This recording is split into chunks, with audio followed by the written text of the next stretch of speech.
ক্লাসে ম্যাডাম বোর্ডে লেখাপড়া বোঝানোর সময় হুট করে জিমিন তেকে আলতো করে ধাক্কা মারলো। কি হয়েছে তোর? ডান দিকে একবার তাকিয়ে দেখ, জিজান ডাব ডাব করে তাকিয়ে আছে তোর দিকে। তে আস্তে আস্তে ওদিকে আর চোখে তাকাতে দেখে সত্যি জিজান তের দিকে একভাবে তাকিয়ে আছে। তো জিমিন আমার দিকে একভাবে তাকিয়ে আছে। মনে হয় তোর প্রেমে পড়েছে। বাজে কথা বলিস না তো। ওই দেখ আমার তোকে ডাকতে বলছে, তাকানো ওর দিকে। জিমিনের কথা শুনে যেই না জিচাং তের দিকে তাকাতে যাবে অমনি ম্যাডাম, কি ম্যাডাম কিছু বলবেন? ক্লাসে মন না দিয়ে অন্যদিকে মন কেন তোমার? চুপচাপ ক্লাসে মন দাও। আমি যেন আর না দেখি এদিক ওদিক তাকিয়ে থাকতে। পড়া ধরবো কিছুক্ষণ পর। আর জিমিন একটু অবাক হলো ম্যাডামের বিহেভিয়ারে। জিচাং এখনো তোর দিকে তাকিয়ে আছে। বাদ দে তুই সব, ও ছাড় পেয়েছে ম্যামের কাছে বলে আমরাও কি পাবো? চুপচাপ পড়ায় মন দে, নাহলে ক্লাস থেকে বার করে দেবে। তের কথা শুনে জিমিন চুপ করে ক্লাসে মন দেয়। ক্লাস শেষ করে রুমের দিকে যাচ্ছিল এমন সময় তে আর জিমিন পিছন থেকে জিচাং এর গলা পায় আর তের নাম ধরে ডাকে। জিমিন পিছন ফিরতে নিলেই তে ওকে বাধা দিয়ে বলে, একদম পিছন ফিরবি না, চল এখান থেকে জলদি। এই বলে পা চালিয়ে জোর পায়ে হাঁটতে শুরু করলো। কলেজ ক্যাম্পাসে ঢুকতেই হুট করে কিছু একটা সাথে পা বেঁধে তে পড়ে গেল। আহ উফ উফ, সরি সরি সরি, ব্যথা লাগলো বুঝি পায়ে? তে পায়ে হাত দিয়ে মাথা তুলতে দেখলো লিজা দাঁড়িয়ে আছে। এত হিল জুতো যখন পরতেই জানিস না তখন ইউজ করিস কেন? এখন পাটা যদি ভেঙে গিয়ে থাকে কি হবে বলতো তোর? কি আর হবে, আমার কোলে করে ঘুরে বেড়াবে। আমি আছি কি জন্য? তে পিছন ফিরে তাকাতেই দেখে জিচাং তের পাশে এসে দাঁড়ায়। তে জিচাংকে দেখার পরে একবার লিজার দিকে তাকিয়ে দেখে জাংকুক লিজার পিছনে দাঁড়িয়ে আছে। জাংকুক তের দিকে এগিয়ে আসছিল কিন্তু জিচাংকে দেখার পর থমকে যায়। কি ম্যাডাম, এভাবে আমার দিকে সাড়া না দিয়ে হেঁটে আসছিলেন কেন? এখন হলো তো? তেকে কোনো কিছু বলার সুযোগ না দিয়ে জিজাং তেকে কোলে তুলে নেয়। এটা দেখার পর সবাই যেন অবাক হয়ে যায়। তে লিজার দিকে তাকাতেই জাংকুকের দিকে চোখ পড়ে। জাংকুককে দেখে জাংকুক এত পরিমাণে রেগে গেছিল যে তের মনে হচ্ছিল আজকে ওদের দুজনকে শেষ করে দেবে। তে একটা শুকনো ঢোক গিলে জিমিনের দিকে তাকালে, আজকে তুই শেষ। আর প্লিজ লিজা, সব বিষয়ে নিজের পা আগে বাড়ানোটা বন্ধ কর। কোনদিন দেখবি নিজের পাটাই ভেঙে গেছে এই চক্করে। কমন রুমে ঢুকে তেকে বেঞ্চে বসিয়ে জিচাং তের পায়ে হাত দিতে গেলে তে বাধা দিয়ে বলে, অনেক হয়েছে জিচাং, এবার তুই যা এখান থেকে, আমি ঠিক আছি। আচ্ছা তাই নাকি? তাহলে হেঁটে দেখাতো আমাকে। জিচাং এর কথায় চুপ করে গেল, কারণ হেঁটে দেখাও তো দূর দাঁড়াতেও পারছে না তে। সত্যি সত্যি পাটা ভেঙে গেল না তো আমার? এবার তো আমারই ভয় লাগছে। আমি এইসব ভাবছে সেই সময় তের পায়ে কারোর হাতের স্পর্শ পাইতে। জিচাং প্লিজ চুপ, একদম চুপ, দেখতে দে আমায় আগে। জিচাং তের পা ধরে কিছুক্ষণ নাড়াচাড়া করে হুট করে ঘুরিয়ে দেয়। আর তে ব্যথা সহ্য করতে না পেরে জিচাং এর কাঁধ খামচে ধরে চিৎকার দিয়ে ওঠে, আহ লাগছে ভীষণ। জিচাং এর কোনো উত্তর না আসায় আস্তে আস্তে চোখ খুলে ওর দিকে তাকাতেই ওর চোখে চোখ পড়ে গেল। ও একভাবে তের দিকে তাকিয়ে আছে। কি হচ্ছে এখানে? হঠাৎ করে গম্ভীর গলার স্বর শুনে জাংকুকের তে তাকাতেই তের ভয়ে আত্মা শুকিয়ে যাওয়ার মতো অবস্থা। জাংকুক তের দিকে একভাবে তাকিয়ে আছে। জিচাং, ওকে ডক্টরের কাছে নিয়ে যাওয়া উচিত আমার মনে হয়। হ্যাঁ আমারও মনে হচ্ছে। তে উঠে দাঁড়ানোর চেষ্টা করো তো একবার। জিচাং তের দিকে হাত বাড়ালে তে জাংকুকের দিকে তাকায়। জাংকুকের পিছনে জিমিন সমানে মাথা নাড়িয়ে নিষেধ করে যাচ্ছে তেকে। তে জিচাং এর হাত না ধরে নিচে উঠে দাঁড়ানোর চেষ্টা করে আর তাল সামলাতে না পেরে জিচাং এর উপর সঙ্গে সঙ্গে পড়ে যায়। বলেছিলাম হাতটা ধরতে, আবার কোলে নেব। না না, তার আর দরকার নেই। তাহলে চুপচাপ হাত ধরে রাখ, ছাড়বি না, না হলে আরেকটা পাও যাবে। জিমিন হোস্টেল যাওয়ার আগে একবার ডক্টর দেখে নে। জাংকুক কথাটা বলে তের দিকে একবার তাকালো, স্পেশালি জিজাং যে তের হাত ধরে রয়েছে সেই দিকে তাকিয়ে একবার তের দিকে তাকালো। কিছু না বলে মুখ ঘুরিয়ে জোরে একটা নিঃশ্বাস নিয়ে বেরিয়ে গেল। জিজাং আস্তে আস্তে তেকে নিয়ে এগোতে থাকলে জিমিন বলে, জিজাং আমি নিয়ে যাই ওকে, ও আর আমি তো একই হোস্টেলে থাকি তাই। হ্যাঁ নো প্রবলেম, বাট তুই একা পারবি নাকি? আমিও যাব। না, তার আর দরকার পড়বে না, আমি আর জিমিন ওকে নিয়ে যাব, তুই আসতে পারিস। থ্যাঙ্কস হেল্প করার জন্য। ব্রাইটের রিয়াকশন দেখে তে একটু অবাক হয়। আরে কি যে বলো ব্রাইট দা, তে আমার ফ্রেন্ড, ওর জন্য করব না তো কার জন্য করব? আমি আসছি, ওকে সাবধানে নিয়ে যেও। সাবধানে থাকিস তে। হুম ঠিক আছে। জিজাং চলে গেলে জিমিন বলে, ব্রাইট তুমি এগিয়ে যাও টেকে নিয়ে, আমি ওর ব্যাগটা নিয়ে আসি, ওটা মনে হয় ওখানেই পড়ে আছে। জিমিন চলে গেলে ব্রাইট তের দিকে একভাবে তাকিয়ে রইল। তে একবার তাকাচ্ছে ওর দিকে, আরেকবার চোখ নামিয়ে নিচ্ছে। আমি বুঝতে পারছি না, আমার পরিচয় নিয়ে কি এত রেগে আছে ব্রাইট, না অন্য কিছু কারণ আছে? কি কি হয়েছে তোমার, এইভাবে তাকিয়ে আছো কেন? একটু দেখে শুনে চলাফেরা করা যায় না?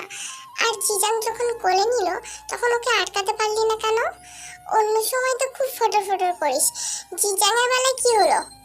আরে তুই এত রাগছিস কেন? ও হুট করে আমাকে কোলে তুলে নিয়েছে। সেই, তুই তো বাচ্চা তাই না? দেখো ব্রাইট, আমার পায়ে ব্যথা ছিল, তার জন্যই তো কোলে নিয়েছে। তুমি কোথায় ছিলে তখন? থাক, লাগবে না আমার কারো সাহায্য। কথাটা বলেই তে ব্রাইটের হাত ছাড়িয়ে নিলে ব্রাইটের কোমর জড়িয়ে ধরে একটা হাত শক্ত করে ধরলো। তে কিছু বলতে গেলেই ব্রাইট তেকে বলতে না দিয়ে বলে, জিজাং এর বেলায় যখন কোনো কথা বলিসনি, আমার বেলাও বলবি না। আমি তোকে কোলে তুলে নি, জাস্ট শক্ত করে ধরেছি যাতে পড়ে না যাস। জিমিন আসলে ও ধরবে। ব্রাইট তেকে কথা বলে চুপ করে সামনের দিকে তাকায়। জাংকুক তুই? জাংকুক কখন এলেন? আমি তো টেরও পাইনি ওনারা স্যার। এই রে, আজকে যে কি হচ্ছে আমার সাথে। প্রথমে জিজাং, এখন ব্রাইট, কিন্তু এতটা শান্ত কেন জাংকুক? ঝড় ওঠার আগেই পূর্বাভাস না তো?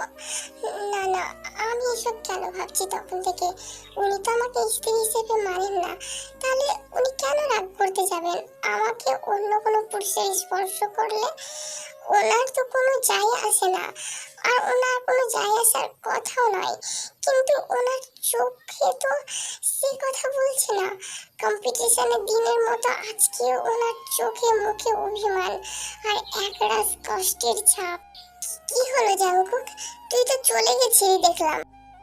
হ্যাঁ, আসলে আমার গাড়ির চাবিটা দিতে এসেছিলাম, তুই আছিস ভালোই হলো।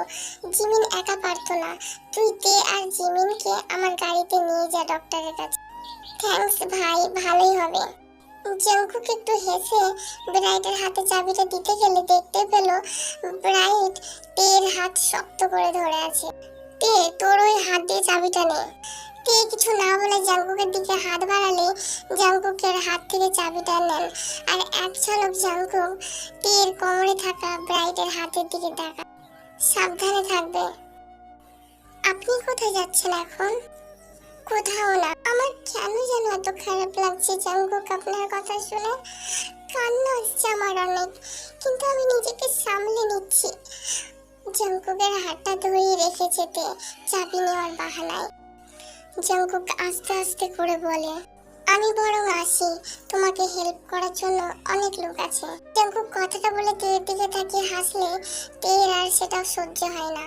তে জাংকুকের হাতটা আরো শক্ত করে ধরে বলে, আপনি নিজের গাড়িটা দিতে পারছেন আর নিজে নিয়ে যেতে পারছেন না? জাংকুক কিছু না বলে ব্রাইডের দিকে তাকিয়ে তের দিকে তাকালে তের সঙ্গে সঙ্গে ব্রাইডের হাত থেকে নিজের হাতটা ছাড়িয়ে নেয়।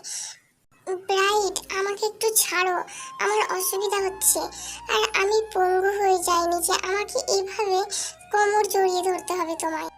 ব্রাইট তের কথা শুনে তেকে ছেড়ে দিল।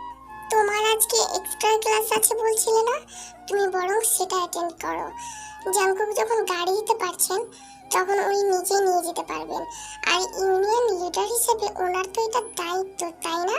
ঠিক আছে জাংকুক, তুই নিয়ে যা, আমি আসলাম, আমার ক্লাস আছে। ব্রাইট চলে গেলে তে জাংকুকের দিকে তাকায়। জাংকুক চুপ করে মাথা নিচু করে রইলে তে একটা জোরে ধমক মেরে বলে, হাতটা ধরতে পারছেন না? আমার একা দাঁড়াতে কষ্ট হচ্ছে তো নাকি? তের ধমক শুনে জাংকুক সঙ্গে সঙ্গে জাংকুকের হাতটা তের কোমরে রাখে। সঙ্গে সঙ্গে তে চোখ বন্ধ করে নেয়। একটা আলাদাই অনুভূতি হচ্ছিল তের। ব্রাইট এবং জিজাং এর স্পর্শেও এরকম হয়নি। জাংকুকের নিঃশ্বাস তের ঘাড়ে পড়তেই তে কেঁপে ওঠে। কিভাবে পড়লে তুমি? আমি আর জিমিন তাড়াহুড়ো করে আসছিলাম, তখনই কিছু একটার সাথে পা বেঁধে পড়ে যায়। পরে বুঝতে পারি লিজার পায়ের সাথে পা বেঁধে পড়ে গেছে। জিজাং একটু বেশি আগে পিছে ঘুরছে না তোমার? দ্বিতীয় দিন থেকে যেন জিজাং এর সাথে সবসময় না দেখি, যতটুকু দরকার ততটুকুই কথা বলবে, বুঝেছো? তে শুধু মাথা নাড়িয়ে হ্যাঁ করে গেল।